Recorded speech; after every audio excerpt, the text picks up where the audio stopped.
Halo semuanya, perkenalkan nama saya Aprilia, mahasiswa jurusan akuntansi di Universitas Internasional Batam. Nah, untuk kesempatan kali ini, saya akan menjelaskan jawaban saya selama mengerjakan soal ujian etika profesi. Untuk soal tersebut terdapat 2 kasus dan 4 pertanyaan. Untuk pertanyaan 1, dia meminta kita untuk menganalisa kasus tersebut melanggar prinsip dasar etika profesi apa saja. Kemudian untuk yang kedua terdapat 3 poin, yaitu A, B, C.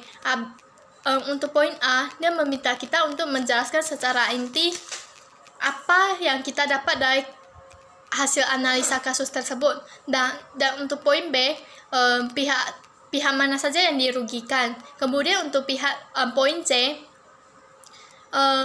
pihak mana yang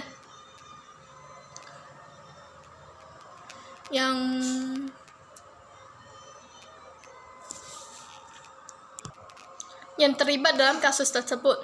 Kemudian untuk yang soal nomor 3, yaitu jika saya sebagai seorang akuntan, apa yang harus saya lakukan. Kemudian untuk yang soal keempat, apa opini saya terhadap kasus yang terjadi.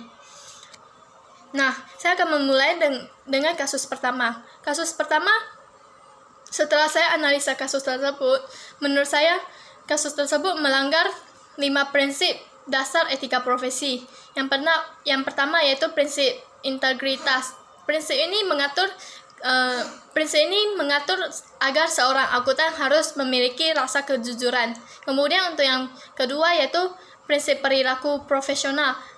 Prinsip perilaku profesional ini mengatur seorang akuntan dalam melakukan jasanya tidak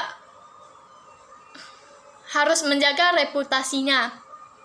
Kemudian untuk yang ketiga yaitu tanggung jawab. Tanggung jawab ini yaitu seorang akuntan harus memiliki sifat bertanggung jawab terhadap penerima jasa.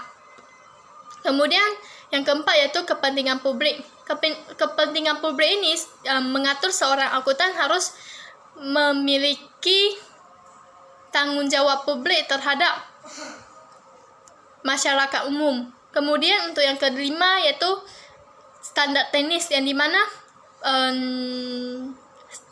prinsip ini mengatur seorang akuntan harus melakukan jasanya sesuai dengan standar yang berlaku. Nah, untuk yang nomor 2, poin A,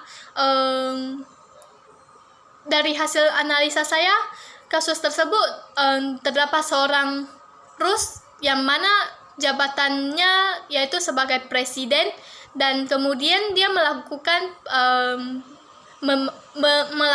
manipulasi laporan keuangan terhadap bank yang mana sebagai pihak peminjam. Kemudian Rick seorang kontroler perusahaan tersebut tetap melakukan kebohongan hanya untuk mendapat kepercayaan dari Rus sebagai presiden perusahaan. Kemudian poin B yaitu pihak mana saja yang dirugikan. Untuk pihak yang dirugikan yaitu pihak bank dan pemegang saham perusahaan tersebut. Pihak bank yang mana in charge-nya yaitu Monica. Kemudian untuk poin C yaitu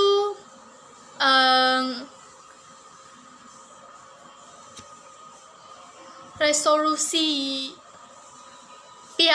pihak mana saja yang terkait dalam kasus tersebut, yaitu Rus sebagai presiden perusahaan, Rick sebagai kontroler perusahaan,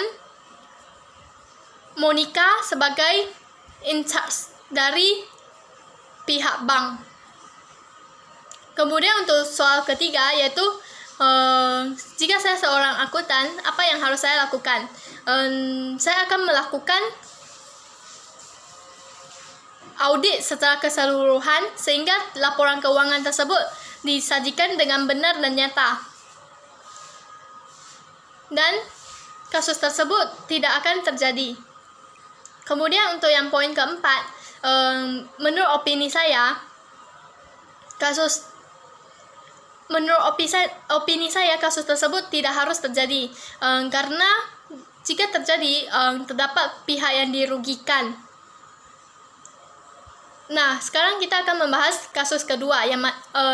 Untuk kasus kedua, hasil analisa saya, kasus tersebut melanggar 3 prinsip dasar etika profesi, yang mana yang pertama yaitu prinsip integritas.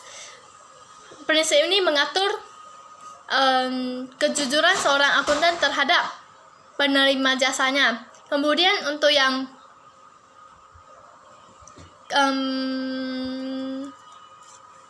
kedua yaitu perilaku profesional, yang mana seorang akuntan harus melakukan jasanya tanpa harus merusak reputasinya. Kemudian yang ketiga yaitu kepentingan publik. Kepentingan publik ini yaitu seorang akuntan dalam melakukan jasanya harus mementingkan kepentingan masyarakat umum. Kemudian untuk yang poin kedua, poin A, soal nomor 2 poin A, hasil analisa saya terhadap kasus tersebut yaitu Art meminta Penny untuk melakukan manipulasi terhadap laporan keuangannya, yang mana persediaannya telah usang. Kemudian untuk yang poin B, pihak yang dirugikan tentunya yaitu pihak bank, yang mana selaku peminjam. Poin C, pihak yang terlibat yaitu Ron selaku inventory controller, Art, Penny, auditor, bank. Nah, untuk yang poin C, menurut opini saya,